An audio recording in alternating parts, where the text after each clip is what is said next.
Allahku, namamu hendak kupuji. Engkau amat agung, berdandan sinar kebesaran. Ester pasal 4. Setelah Mordekai mengetahui segala yang terjadi itu, ia mengoyakkan pakaiannya, lalu memakai kain kabung dan abu. Kemudian keluar berjalan di tengah-tengah kota, sambil melolong-lolong dengan nyaring dan pedih.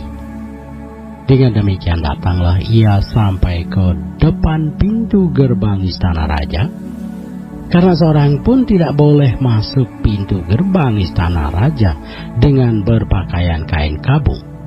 Di tiap-tiap daerah kemana titah dan undang-undang raja telah sampai, ada perkabungan yang besar di antara orang Yahudi, disertai puasa dan ratap tangis.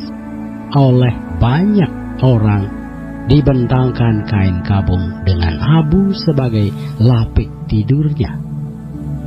Ketika dayang-dayang dan sida-sida Ester memberitahukan hal itu kepadanya, maka sangatlah risau hati sang ratu.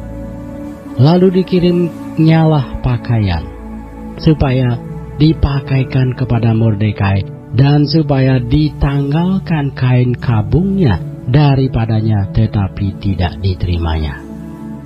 Maka Ester memanggil Hathach, salah seorang sida-sida raja yang ditetapkan baginda melayani dia, lalu memberi perintah kepadanya menanyakan Mordekai untuk mengetahui apa artinya dan apa sebabnya hal itu.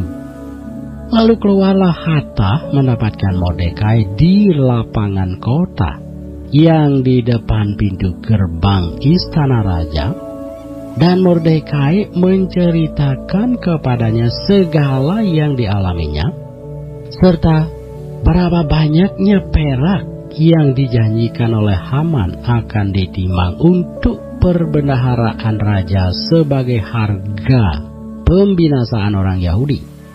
Juga salinan surat undang-undang yang dikeluarkan di Susan untuk memunahkan mereka itu diserahkannya kepada Hathach supaya diperlihatkan dan diberitahukan kepada Ester.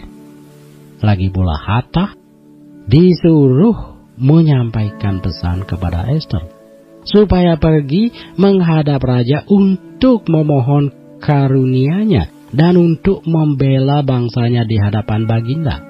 Lalu masuklah Hathach dan menyampaikan perkataan Mordekai kepada Ester. Akan tetapi Ester menyuruh Hathach memberitahukan kepada Mordekai.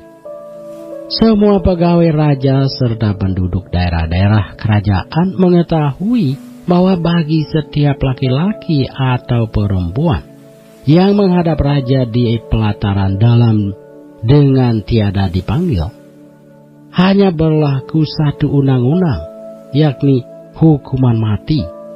Hanya orang yang kepadanya raja mengulurkan tongkat emas yang akan tetap hidup. Dan aku selama 30 hari ini tidak dipanggil menghadap raja. Ketika disampaikan orang perkataan Ester itu kepada Mordekai, maka Mordekai menyuruh menyampaikan jawab ini kepada Ester. Jangan kira karena engkau di dalam istana raja, hanya engkau yang akan terluput dari antara semua orang Yahudi.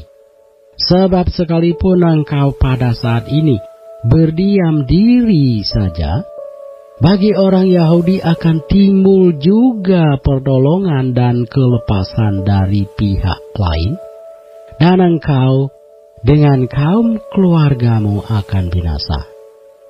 Siapa tahu, mungkin justru untuk saat yang seperti ini engkau beroleh kedudukan sebagai ratu.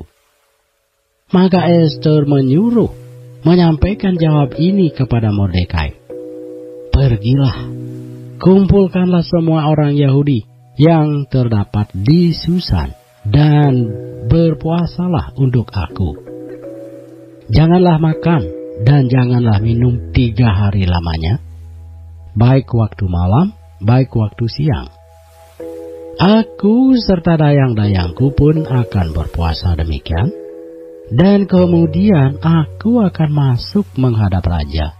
Sungguh pun berlawanan dengan undang-undang. Kalau terpaksa aku mati, biarlah aku mati. Maka pergilah Mordekai, dan diperbuatnyalah tepat seperti yang dipesankan Ester kepadanya.